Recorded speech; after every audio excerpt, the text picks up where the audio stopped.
a running congressman. My name's Dan O'Connor. And why are you here at Occupy Wall Street? I really just came down. I haven't been here yet. I wanted to check it out. But I heard there's a lot of people here, and there are several thousand people here. And I'm actually very surprised by the turnout. Okay. And what brings you to the Libertarian Party? Why are you representing and supporting Ron Paul in the Libertarian movement? I'm not a member of the Libertarian Party, okay, and I'm not out here supporting Ron Paul, but I actually agree with a lot of what Ron Paul says.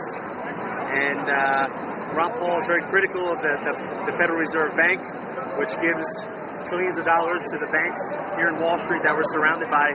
Meanwhile, most people in America are just worried about their next jobs. And my opponent, Nydia Velasquez, who I'm going to be challenging, she actually gets most of her money from big banks. Goldman Sachs is her biggest donor. And this is how she's been able to stay in office for so many years. Okay. And so what inspired you to run for this position? I'm very worried about the future of America. The economy is in horrible shape. The whole economy could collapse at any time. I'm sick of the corporatism. I'm sick of the government in bed with the corporations and the banks and all of the unnecessary wars. And all we get is more of the same status quo over and over again. Okay. Since this is your first time at Zuccotti Park, what have you learned so far? Well, I've learned that politics is a dirty game. I've always heard it, but now I've actually been exposed to it firsthand, and I see that the way that all the tricks that they pull to try to preserve the system like it is, and how difficult it is for outsiders to actually win, because they really stack the deck against you.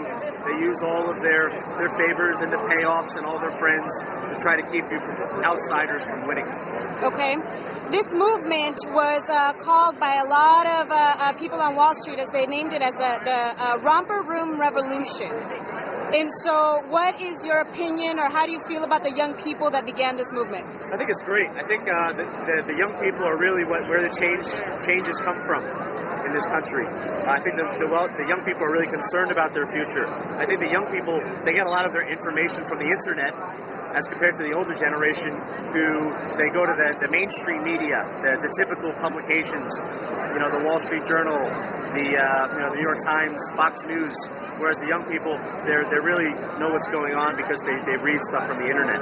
And what else would you suggest them to be informed? Because, of course, there's wisdom and experience.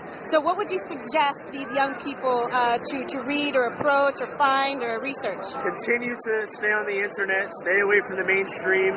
It's very controlled. It's controlled by the banks. It's controlled by the military contractors. Read alternative sources. Do your research on the history of how the Federal Reserve Bank was created. It was actually created by private individuals and private banks who profit from it at the loss of the taxpayers. Okay. And for the older generations, is there a message, as now that you are running for this new position, what would you like to say to the older generations? Stop and realize that the two-party system doesn't work anymore. You have the set, fixed views of the quote-unquote Democrats and the set, fixed views of the quote-unquote Republicans. It's back and forth over and over again. Nothing changes. That one team is the bad guys, the other team is the bad guys. It's really time to move past all the stupid party politics. Okay. And if you had a message for President Obama, what would you say? I would say I respect his intentions, I respect his goals, but I don't respect the fact that he said there was going to be some sort of change, and we're yet to see any sort of real change. Okay. And what if you were in Congress? What would you make happen? I would be on the Democratic side of the House, and I would agree with a lot of the Democrats on certain issues, but I would not agree that we can continue to spend money forever. And I would not agree with the idea of bailing out banks and bailing out large corporations while the taxpayers and the everyday citizens get neglected. Thank you so much for your time. That was a really wonderful conversation with you. Thank you for your time. Any last message for America? Stay away from the mainstream media. Thank you.